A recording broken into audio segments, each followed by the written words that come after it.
Live. Welcome in to Engage 8, a segment from the people over at the Blitz, a podcast, a daily segment brought to you, bringing the hardest news every single day from around the NFL. We were lacking on it last week and the week before that because, we are struggling college students over here. But we put out an episode yesterday, putting out an episode today. We're back in the groove of it. Considering we only have 8 minutes, let's dive right into it. And what I wanted to talk about today is just how good Jaden Kozak's own Pittsburgh Steelers looked last night on Monday Night Football and what they're looking like going forward for the rest of the season. Well, less for the rest of the season, but more just the future seems really bright in Pittsburgh. Like I was telling you before we started recording that I was sitting there on my couch thinking like for 30 minutes that this team will never ever be bad. Like, because now Kenny seems like a guy, like he's ready to go. And George Pickens looks like the next up-and-coming Randy Moss. So what were your thoughts last night on the game, and how's it have you feeling about things going forward? Yeah, dude, I was looking at I look at the PFF grades for like the game. Dude, Kenny Pickett finished with an 88.5 last night for that game, which was shocking to me. I knew he played well. I didn't think he played that well. That's very exciting. But yeah, it's really exciting to see that the Pickett pick seems to be working in a way. Obviously, we've got a long way to go overall. I will not lie to you and say that I wasn't hoping that they would lose that game for draft position purposes, simply because, we haven't, other than trading up for Devin Bush, we haven't picked in the top 10 in 20 years. I would like to have the feeling of getting a top 10 prospect. And we also have needs. I've obviously been very outstating. I would like for us to get up into like that top 3, be able to trade back, get 2 first-round picks. I really like the idea of grabbing a Jordan Addison to go with Kenny Pickett, kind of like the Jamar Chase with Joe Burrow thought, and then also addressing the offensive line needs. But last night they looked really good. George Pickens, obviously, dude, this was a guy that I liked. I mean, I've talked about him at great length in the draft process. This was a guy that I liked a lot coming out of Georgia.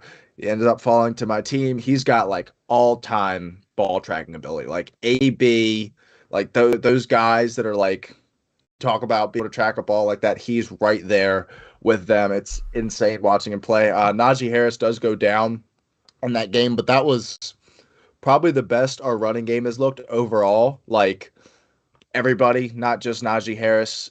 Betty Snell had a good game. Ant Mac had a good game. Hashtag he a terp. Benny Snell, he a cat. And that was without Jalen Warren. Yeah, Benny Snell. The scary is that Najee's injury is serious. I saw something online, like I think it's Sports Med Analytics. He's like a guy that does like a lot of like injury analysis and stuff. And he said it might be a hernia of some kind, which would end his season, which would suck because it felt like over the last few weeks he finally was able to get it going. But he should be back healthy next year if that is the case. So overall, just rambling a little bit, things are looking bright, as much as it kind of pains me to say it because I just once want to play for draft position. Just let us tank once. I know. We had a Steelers. My roommate's girlfriend is from Pittsburgh, and she was like, literally, there are Steelers fans who think Tomlin should be hired, like or fired. Like I can't think about that logically and be like, yep, that makes a lot of sense.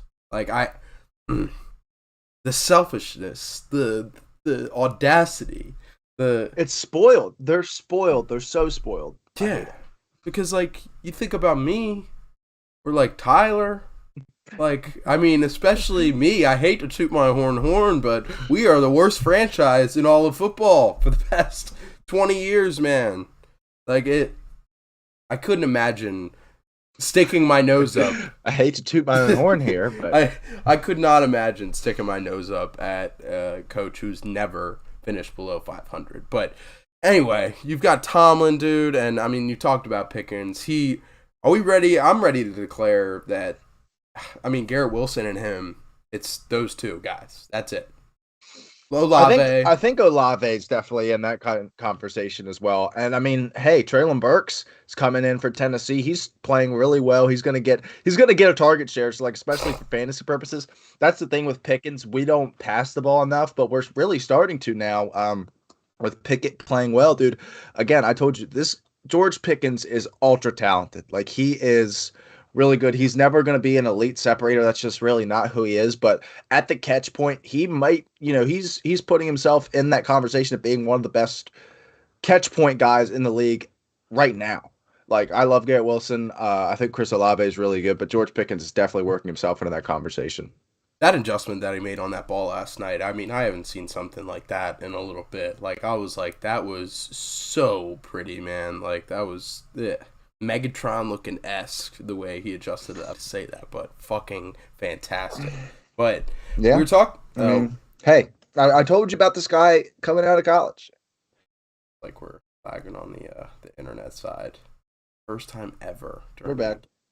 We're back. Okay, sweet. All right, sweet. With 2 minutes to go, let's fucking go. But one thing that I did want to mention, and we were talking a little bit about this yesterday in the chat as far as the Steelers go, you think about guys that are due, the next big wide receiver that is due to be moved over the offseason. And it's hard to really put together a list in your mind. Like DJ Moore's obvious, but I think Deontay Johnson could be a candidate to be traded this offseason. Do you think that sets you guys up even better, or would you like to see a guy like Deontay Johnson stick around? Just based off his contract value, I would like to see him stick around. I mean, when he signed that deal, I think it's a 2-year 38, which is like really below the market. I know it's a shorter deal, but like you see these other top wide receivers getting upwards of 25, 26, 27 mil for him to only get 19-ish a year. I think that's great value, but like I said, we are able to work our way into like a Jordan Addison or something like that in the draft through trading down. I would definitely be open to moving Deontay because teams will value that contract because he is, I think he is an elite level separator. Like in the I think it's a reception perception. He is like a top 3 separator in the NFL. He just doesn't get hand problems in the past, but he's actually like I think he's dropped like the third least balls of guys that have had a certain number of targets. And obviously playing in this offense, it's just not going to be as easy for him to be productive. He also has a really bad problem. He did it last night where he runs so east-west, it's like mind-numbing how he'll just like, oh, nope, and then just end up running out of bounds and losing like 5 yards from where he could have been.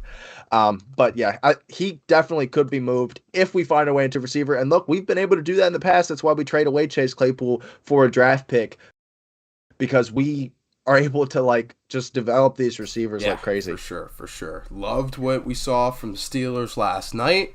And I think you guys got a lot of optimism going forward. It gets me excited to see a guy like George Pickens, new superstars developing in front of our very eyes. It's a good shit. So, all right. Well, that puts it at 8 minutes for Engage 8 today. We'll catch you guys tomorrow. It's been real. Peace.